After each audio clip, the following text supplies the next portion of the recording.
Haleluya. Haleluya. Shalom. Baik, buka Alkitab kita sama-sama. 2 Raja-Raja pasal yang ke-6 ayat yang ke-1 sampai ayat yang ke-7. Judul khotbah saya adalah hidup yang diubahkan oleh Tuhan. Saudara mau mengalami perubahan dalam hidup saudara? Saudara ingin mengalami perubahan dalam keluarga saudara?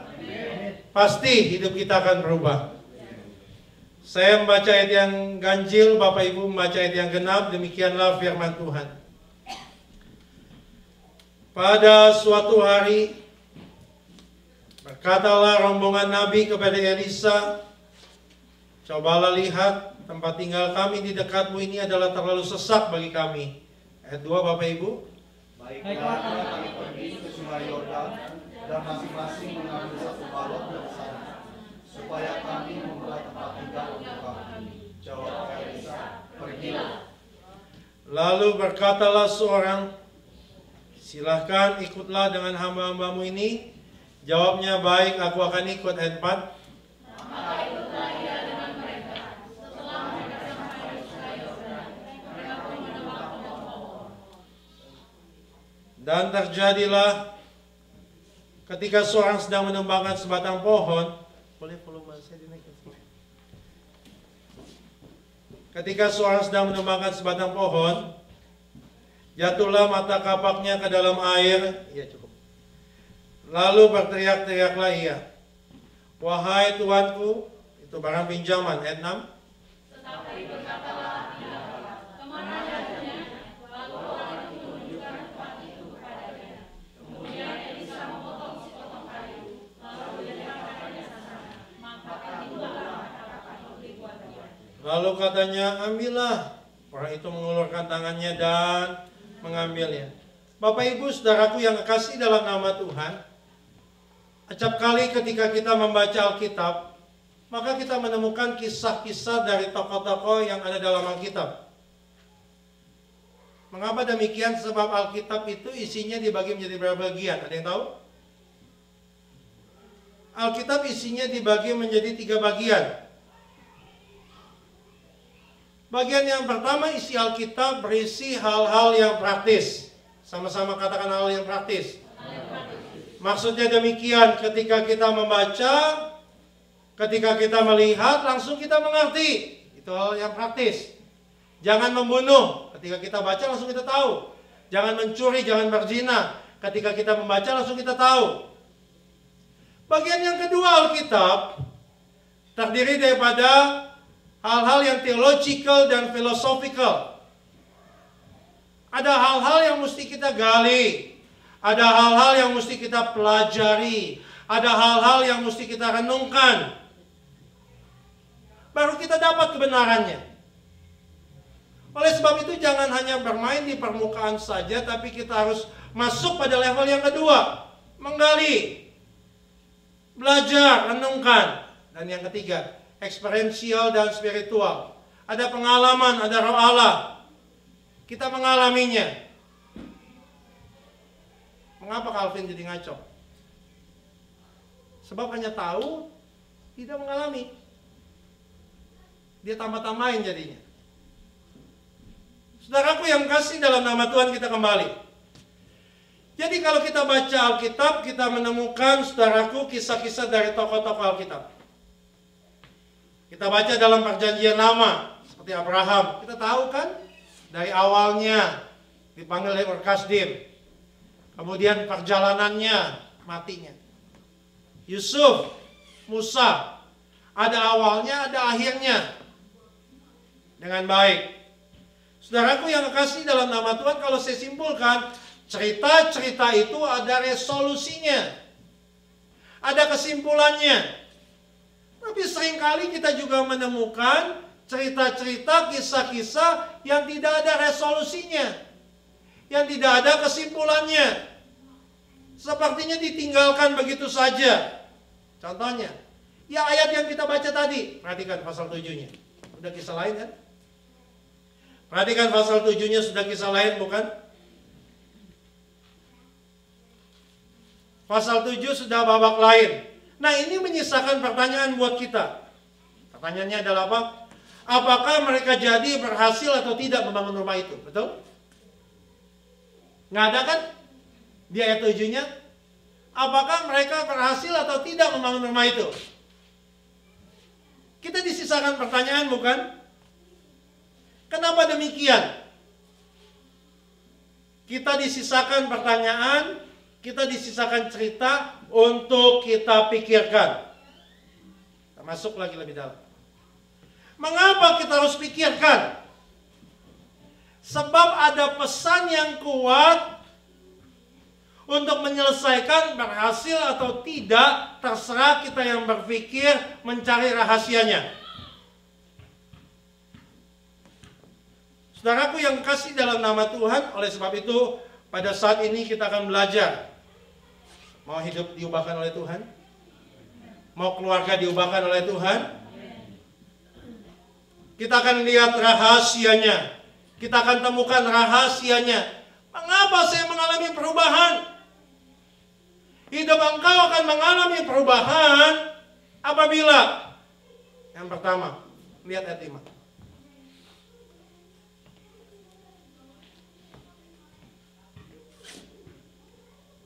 Ayat 5 kita baca sama-sama. 1, 2, dan 3. 2 raja-raja tadi ayat yang kelima. Ayat 5, mana ayat yang 5? 2 Raja-Raja 6. Oke, kita baca sendiri. 2 Raja-Raja 6 ayat yang kelima. Ini poin yang ke-1-nya. Hidup kita akan mengalami perubahan apabila kita menyadari ada potensi ilahi dalam hidup kita. Dalam ayat ini katakan apa? Dan terjadilah ketika seorang sedang menumbangkan sebatang pohon, jatuhlah mata kapaknya ke dalam air, lalu berteriak-teriaklah ia, wahai Tuanku, itu barang apa? Di sini katakan jatuhlah mata kapaknya ke dalam air. Mata kapak dalam bahasa aslinya adalah barzel. Apa artinya barzel? Barzel adalah artinya potensi ilahi. Jadi kalau engkau sadar ada potensi ilahi dalam hidup Bapak Ibu, yakinlah engkau akan dapat menumbangkan pohon-pohon yang ada di depan engkau. Bukankah dalam perjalanan kita menuju kepada kesuksesan, ada pohon-pohon yang di depan kita? Ada hambatan-hambatan di depan kita. Mengapa kita kalah? Mengapa kita menyerah? Sebab nggak sadar ada potensi ilahi dalam hidup kita. Sadarilah ada potensi ilahi dalam hidup Bapak Ibu. Kalau engkau sadar, engkau dapat menumbangkan pohon-pohon itu. Masuk lebih dalam. Potensi ilahi apa sih yang Tuhan taruh dalam hidup kita? Secara singkat saja. Yang pertama adalah kekuatannya. 1, 2, dan 3. Yang pertama adalah apa? Kekuatannya. Ucapkan sama-sama. Kekuatannya. Kalau engkau sadar ada kekuatan Allah dalam hidup engkau, Bapak Ibu, yakinlah engkau dapat menumbangkan pohon-pohon yang ada di depan engkau. Mengapa kita tidak dapat menumbangkan pohon-pohon yang di depan kita? Kita pakai kekuatan kita. Yang kedua adalah apa? Yang kedua adalah hikmatnya. Mengapa kita nggak dapat menumbangkan pohon-pohon yang ada di depan kita? Kita pakai hikmat kita. Nggak pakai hikmat Tuhan. Yang ketiga, apa potensi ilahi yang Tuhan taruh dalam hidup kita? Yang ketiga adalah apa Bapak Ibu? Firman-Nya. Sama-sama katakan apa? Firman-Nya. Kalau engkau sadar ada potensi ilahi, yaitu firman-Nya. Ketika kita katakan firman kan, waktu lalu saya datang kan, bumi ini bereaksi kepada firman kan. Pasti ada perubahan. Yang keempat, potensi ilahi yang Tuhan taruh. Janjinya. Yang keempat adalah apa? Janjinya. Ucapkan sama-sama 4 ini. Kekuatannya. Hikmatnya. Dengan 4 ini, pohon-pohon yang di depan engkau dapat engkau tumbang. Dan kau akan tampil lebih daripada pemenang. Tepuk tangan bagi Allah kita yang kasih. Nah, saya mau fokus poin 2 ini. Bagaimana hidup kita bisa mengalami perubahan? Yang kedua, lihat ayat yang ke-6. Kalau kita lihat ayat yang ke-6, ayat 6 ini bisa menjadi 3 poin. Kok satu ayat bisa dibelah menjadi 3 ya Pak? Oke, kita akan fokus pada poin yang kedua saja. Bagaimana hidup kita diubahkan? Di dalam ayat ini katakan demikian, tetapi berkatalah abdi Allah. Stop. Yang kedua, apabila hidup kita ingin diubahkan oleh Tuhan, kita harus menjadi manusia ilahi.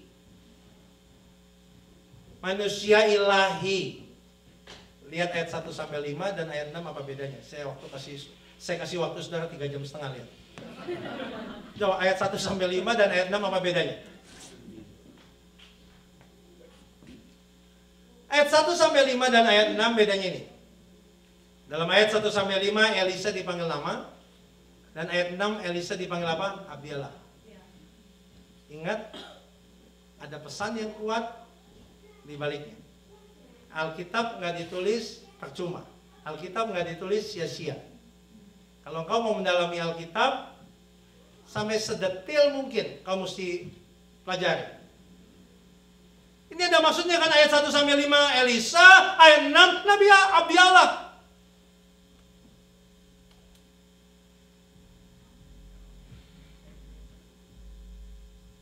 Dalam bahasa Inggrisnya adalah man of God.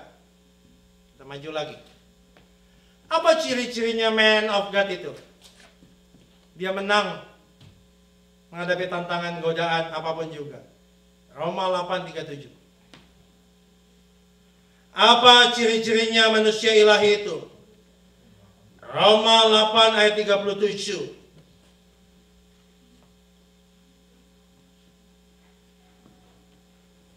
Baca sama-sama 1, 2, dan 3. Roma 8:37. 1, 2, dan 3 kita baca. Roma 8:37. Roma 8:37. Ayatnya udah pengangkatan nih, kita ketinggalan nih. Yuk baca sama-sama 1, 2, dan 3. Tetapi dalam semuanya itu kita lebih daripada orang-orang yang menang oleh Dia yang telah mengasihi kita. Ciri-ciri manusia ilahi ada dalam ayat ini. Tetapi dalam semuanya itu, nggak sia-sia ditulis. Ini kita mulai pembahasan kita. Kita mau fokus di sini. Tuhan nggak pernah menolak masalah. Tuhan nggak pernah tolak tantangan. Buktinya tetapi dalam semuanya itu. Buktinya kita sakit. Kita punya utang kartu kredit. Ya kan? Mertua kita tiap bulan ICU sehingga kita doa Tuhan bawa dia ke tempatmu ya Tuhan. Kita ada dalam masalah. Tapi ciri-ciri manusia ilahi adalah apa? Kita lebih daripada orang-orang yang menang. Lebih dari orang yang menang dalam bahasa aslinya adalah hupernako. Apa artinya hupernako? Lebih daripada peperangan fisik. Bukankah ketika kita menghadapi masalah, bukankah ketika kita menghadapi tantangan, reaksi kita adalah secara fisik, bukan? Kita ngomel, menggerutu, maki-maki, semua kita omelin. Sampai anjing kucing takut dekat kita. Lebih daripada senjata, backing atau dudukan. Roma 8 ayat 37 ini bicara tentang apa? Mentalitas kerajaan. Mentalitas pemenang. Di tengah-tengah orang korupsi, di tengah-tengah orang mengalahkan segala cara, tetap setia, itulah mentalitas. Sebelum melanjutkan lebih dalam, kita perlu tahu kondisi umat Tuhan pada waktu itu. Jemaat Roma pada waktu itu ada dalam kondisi mengerikan. Betapa banyak anak-anak Tuhan yang percaya dijadikan makanan singa. Digoreng. Kayak kita goreng tahu, tempe, digoreng. Contohnya Yohanes, dia tulis kitab Wahyu, kadang di sorga, kadang di bumi, kadang di sorga, kadang di bumi. Berapa pasal ditulis waktu dia di sorga, berapa pasal ditulis waktu dia di bumi.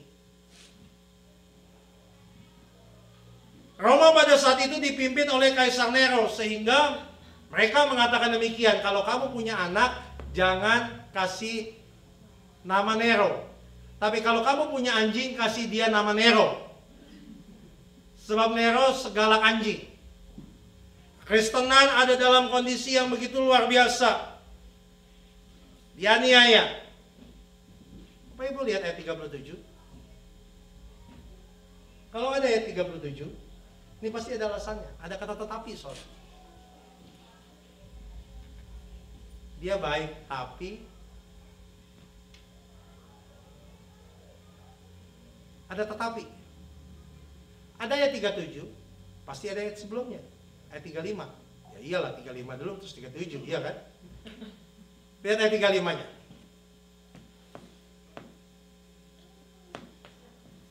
Bapak saudara lihat ayat 35. Baca sama-sama, 1, 2, dan 3. Siapakah yang akan memisahkan kita dari kasih Kristus? Penindasan atau kesesakan atau penganiayaan atau kelaparan atau kebanyakan atau bahaya atau pedang? Kalau saudara lihat ayat ini, saudara bisa simpulkan apa ayat 35 ini? Saya kasih waktu Bapak Ibu. Oke. Ada yang tahu ayat 35 ini kalau kita simpulkan apa? Saudara mungkin mikir, saya belum makan siang nih, suruh mikir nih. Nggak bawa drek lagi. Iya kan? Di Jakarta kan dikit-dikit minyak kayu putih, minyak tawon, bawa drek di tas kita semua kan? Sampai suami cium kita, ih lu nih bukan kayak di rumah, kayak di apotek nih, ya kan? Yang mengerti kata nah belum semua, belum kencang, ya kan? Saudaraku yang kasih dalam nama Tuhan, ayo simpulkan apa ayat 35 ini?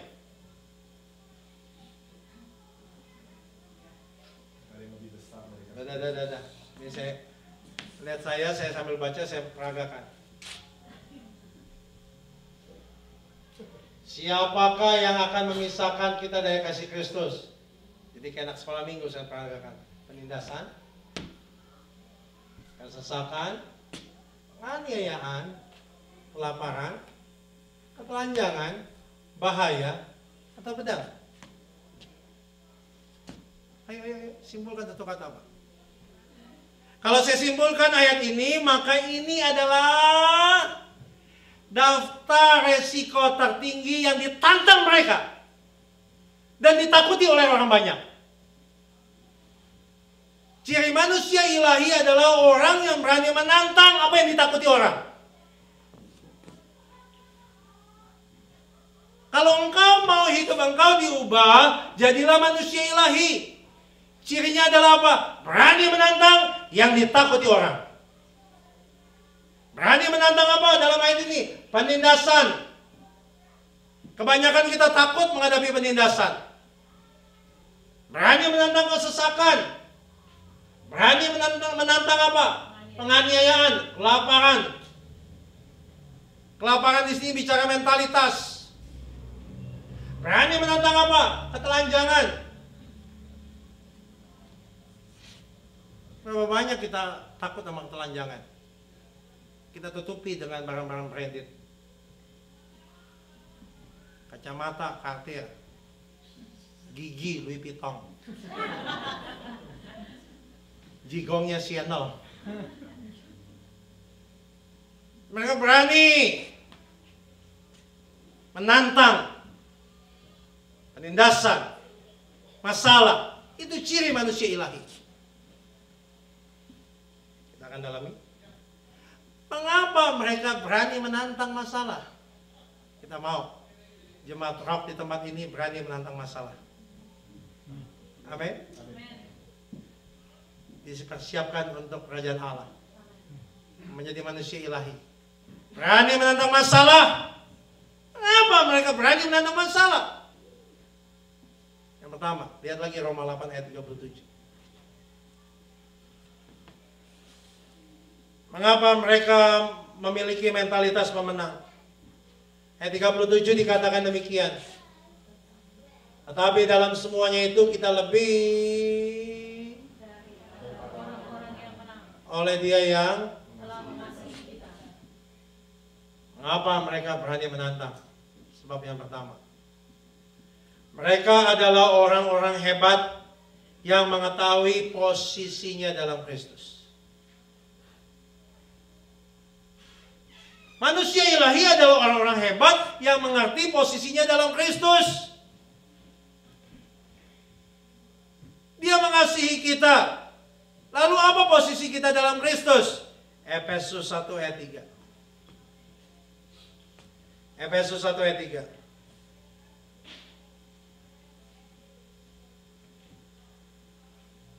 Efesus 1 ayat 3 baca sama-sama 1, 2, dan 3. Terpujilah Allah dan Bapa Tuhan kita Yesus Kristus, yang dalam Kristus telah apa? Posisi kita dalam Kristus adalah apa? Lihat judulnya. Orang pilihan Tuhan. Kalau engkau mau berani menantang masalah, ketahuilah posisi kita. Posisi kita adalah orang pilihan Tuhan. Yang mengerti kata belum banyak. Lihat kanan kiri. Kita adalah orang pilihan Tuhan. Apa definisi orang pilihan Tuhan? Orang pilihan Tuhan definisinya adalah orang yang memiliki respon yang benar terhadap firman. Ucapkan sama-sama. Orang pilihan Tuhan adalah apa? Orang yang memiliki apa? Respon yang benar terhadap firman. Angguk-angguk dong. Bapak Ibu saudaraku yang kasih dalam nama Tuhan, jadi mengapa mereka berani menentang masalah? Sadar posisi orang pilihan. Kalau engkau saudaraku mengetahui posisi engkau, sama-sama katakan, saya tidak akan bingung.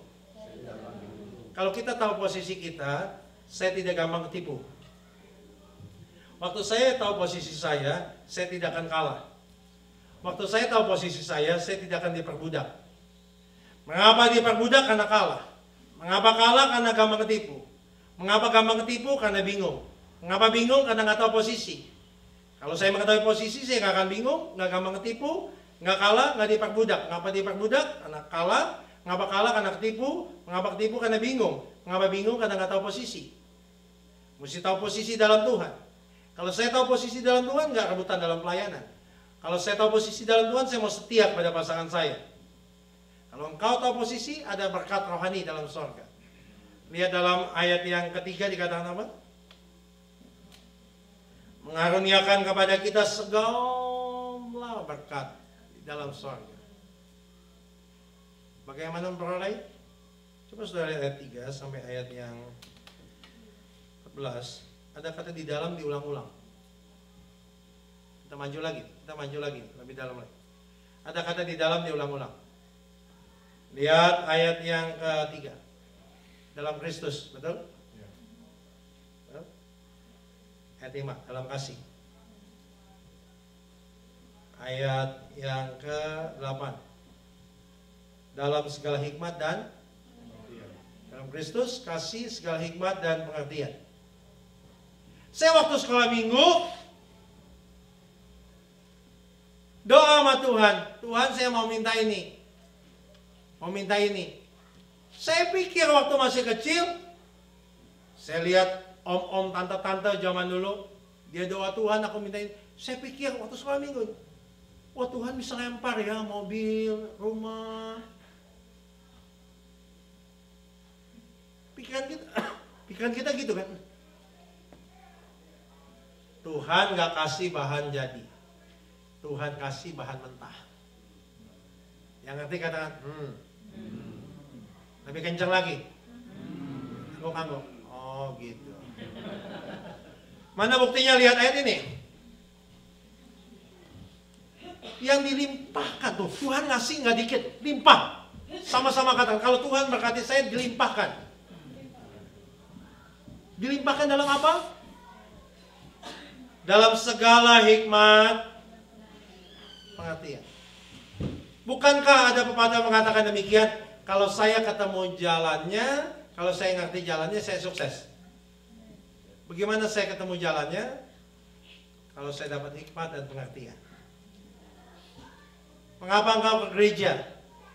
Untuk dapat hikmat Tuhan. Ayo rajin dong. Ikuti kegiatan di tempat ini. Hikmat pengertian akan melimpah dalam hidup saudara. Amin. Saudaraku yang kasih dalam nama Tuhan, ada seorang bapak satu gereja, dia bilang gini,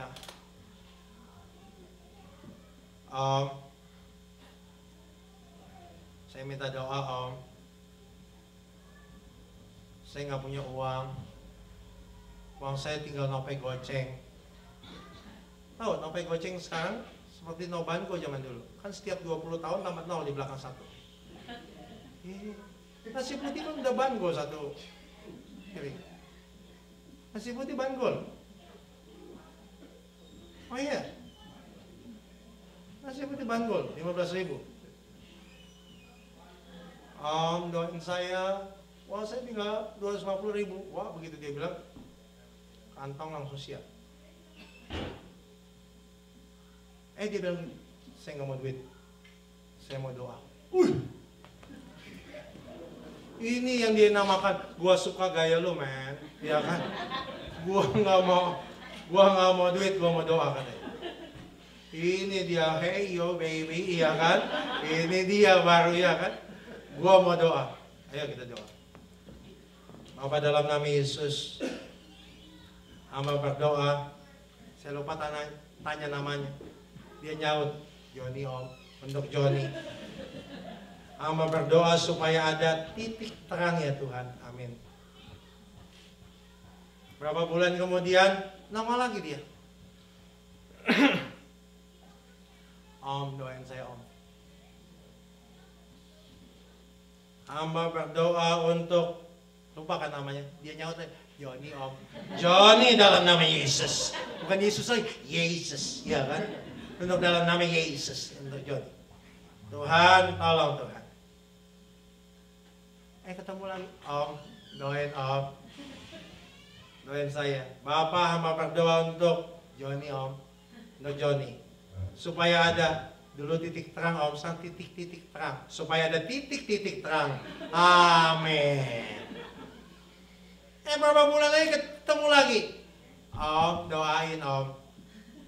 Bapak hamba berdoa untuk Joni supaya ada udah titik sang garis, supaya ada garis dalam hidupnya Tuhan. Amin. Hampir setahun nggak ketemu. Dia telepon saya, Om kita makan yuk. Gimana? Crystal Jet. Crystal Jet itu dia punya lobster 1,8 juta. Itu sampai badan-badannya, body-bodinya nongkrong. Dia punya lobster 1,8. Break minum dulu ya. Ini mujizat loh, saya udah sembuh. Kamis lalu saya datang nggak ada suara loh. Saya habis retreat, habis-habisan 4 hari. Cukup ini lagi pegang. Iya kan, makasih Tuhan berkati. Ya kan. Saudaraku yang kasih dalam nama Tuhan, sebentar saya minum dulu. Haleluya.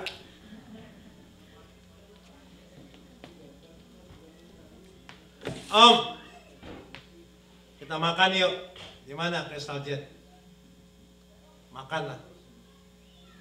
Makan saudaraku yang kasih dalam nama Tuhan. Ketika makan, lalu apa yang terjadi saudara? Maka banyak yang diajak. Ada mamanya,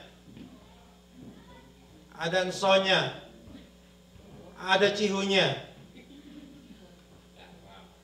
Semua diajak. Satu meja panjang diajak. Diajak semua. Saya sampai lihat saudara. Wow, pesanannya banyak ini. Biasanya 5 orang, 10 orang. Biasanya 5 orang, 10 orang itu 1 ikan.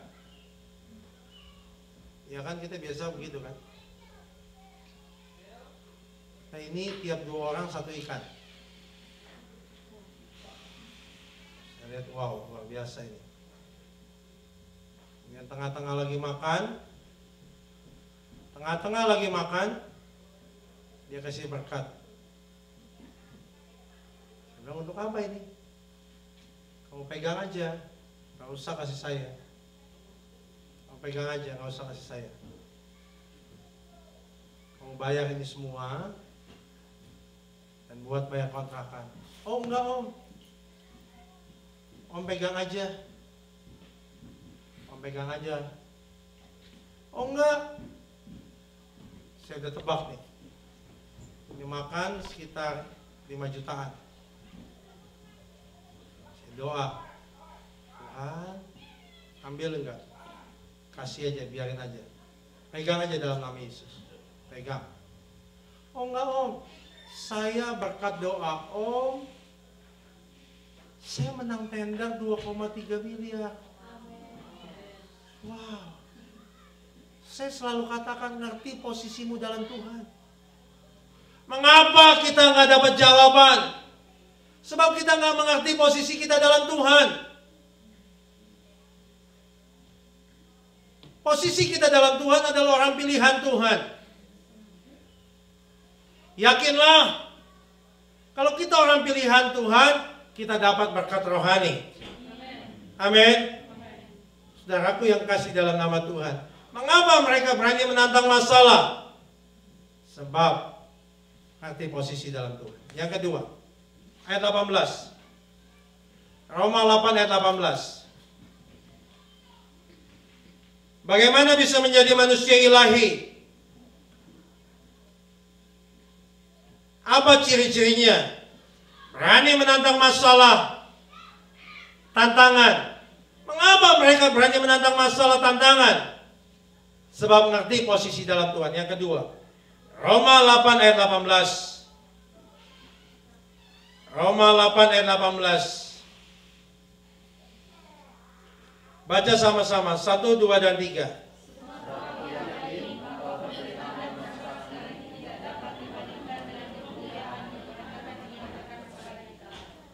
Yang kedua, mengapa mereka berani menantang masalah? Mengapa mereka berani menantang penderitaan, kesesakan? Yang kedua, mereka mengalami perubahan hati yang radikal. Saya ulangi sekali lagi. Mengapa mereka berani menantang masalah? Sebab mereka mengalami perubahan hati yang radikal. Pokoknya saya lihat ayat ini nggak nyambung, pendeta.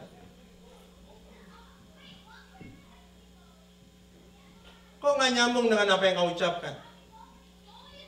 Yang kedua, mengapa mereka berani menantang masalah? Sebab mereka mengalami perubahan hati yang radikal. Saya mau katakan kepada saudara, orang yang mengalami perubahan hati pasti sudut pandangnya beda. Bisa mengatakan ayat ini, sebab aku yakin penderitaan zaman ini tidak sebanding dengan kemuliaan. Milikilah hati yang berubah, sudut pandang kau berubah. Mengapa rumah tangga kita ribut terus? Hati kita gak beres. Ingat baik, semakin kita benci, semakin negatif kita lihat pasangan kita. Ucapkan sama-sama, semakin saya benci, semakin negatif saya lihat pasangan saya.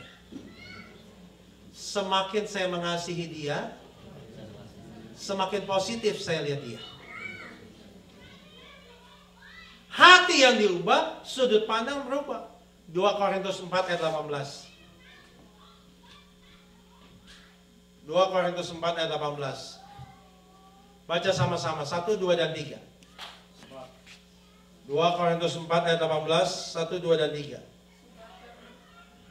Sebab kami tidak memperhatikan yang kelihatan, melainkan yang tak kelihatan, karena yang kelihatan adalah sementara, sedangkan yang tak kelihatan adalah kekal.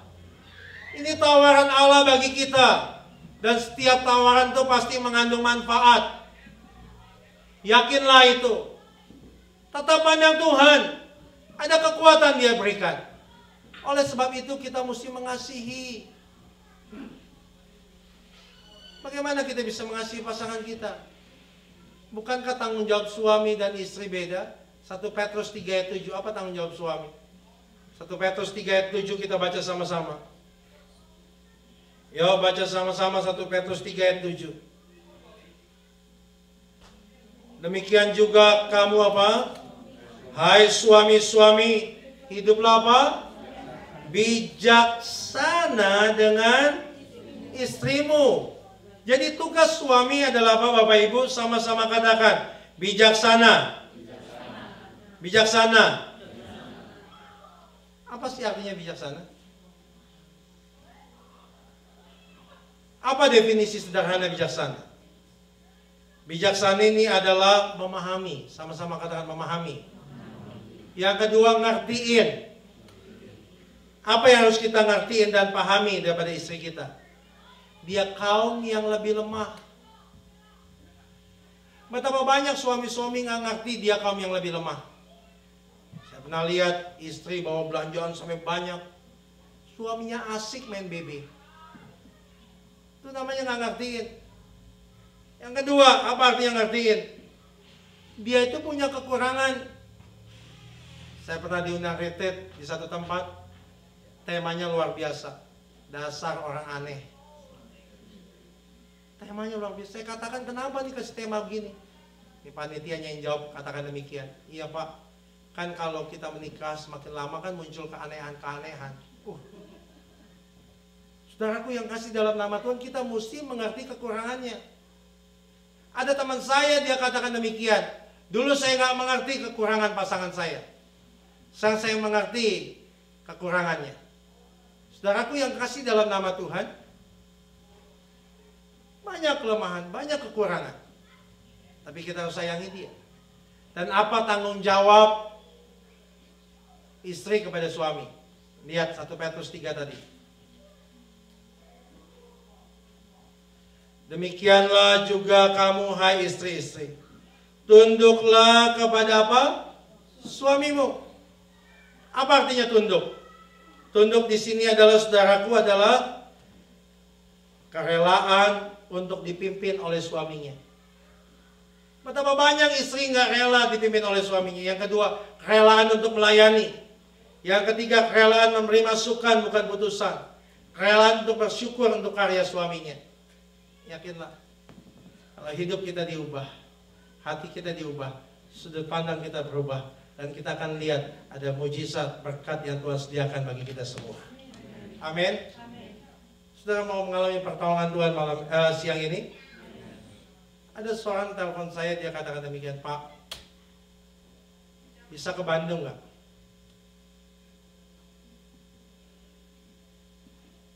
Tolong doakan villa saya, Pak Pendeta.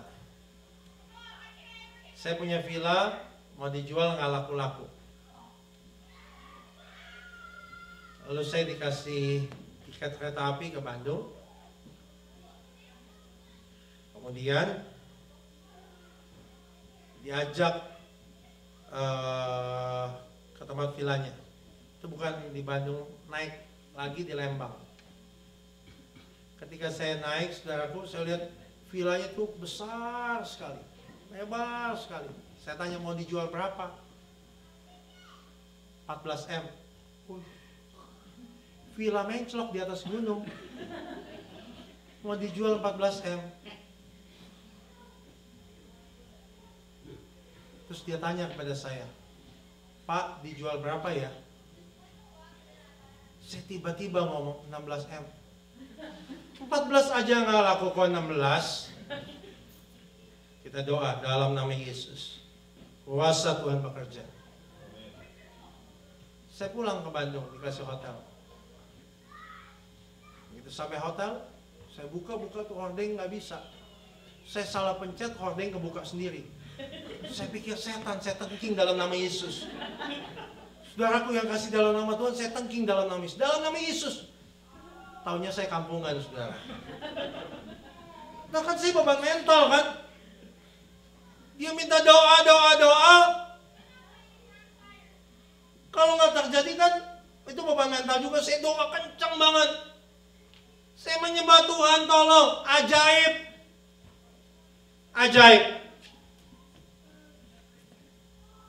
Ada satu keluarga bawa mobil.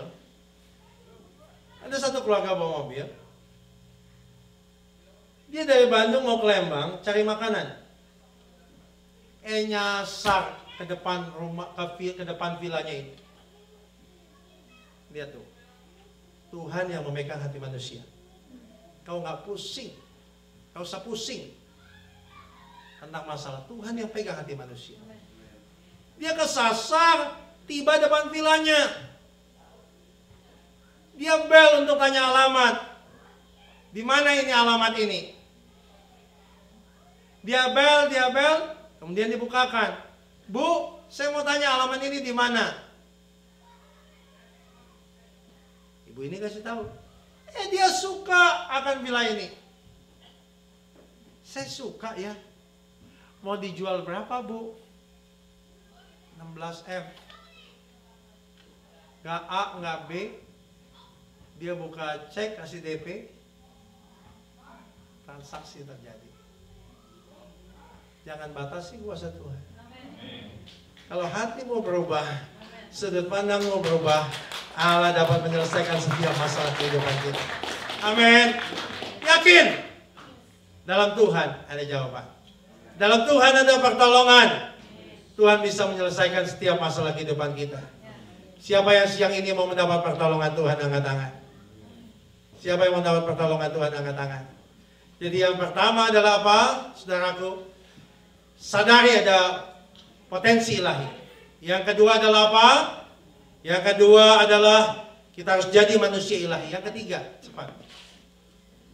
Yang ketiga kita lihat 2 Raja-Raja 6 tadi. Apa rahasianya supaya saya menjadi sukses? Sadari ada potensi.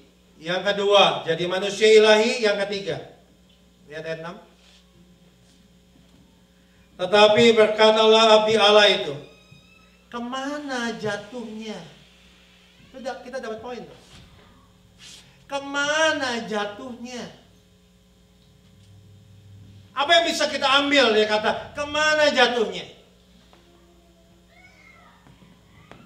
Seorang yang ingin hidupnya diubah oleh Tuhan adalah bukan hanya sadar ada potensi ilahi, bukan hanya menjadi manusia ilahi.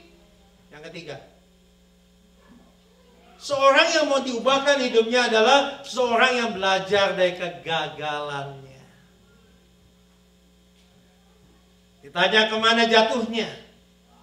Sebetulnya abdi Allah itu tahu nggak kemana jatuhnya? Dia tahu lah. Gehazi macam-macam aja dia tahu. Kenapa dia tanya kemana jatuhnya? Supaya nabi-nabi muda ini belajar dari kegagalannya. Untuk apa kita belajar dari kegagalan kita? Supaya kita bertumbuh. Saya ingin jemaat di tempat ini bertumbuh, mengalami Tuhan secara luar biasa. Dan yang keempat, orang yang diubahkan kehidupannya. Lihat ayat 6 bagian akhir. Kemudian Elisa memotong sepotong kayu, lalu dilemparkannya ke sana. Maka timbullah mata kapak itu dibuatnya. Kita akan mengalami perubahan dalam hidup kita apabila kita menyadari ada potensi. Yang kedua adalah jadi manusia ilahi. Yang ketiga adalah belajar dari kegagalan kita. Yang keempat adalah ketika kita mengandalkan Tuhan sepenuhnya. Hanya Yesus yang dapat mengembalikan yang telah hilang dalam hidup kita. Dalam ayat ini dikatakan, kemudian Elisa memotong sepotong kayu, dilemparkan, maka timbullah mata kapak itu dibuatnya. Secara logika, mana mungkin kayu dapat menarik mata kapak? Hanya Yesus yang dapat memulihkan hidup kita. Siapa yang siang ini mau dipulihkan oleh Tuhan? Hanya Yesus yang dapat memulihkan hidup kita. Tuhan Yesus berkati kita sekalian. Kita akan menaikkan pujian bagi Tuhan.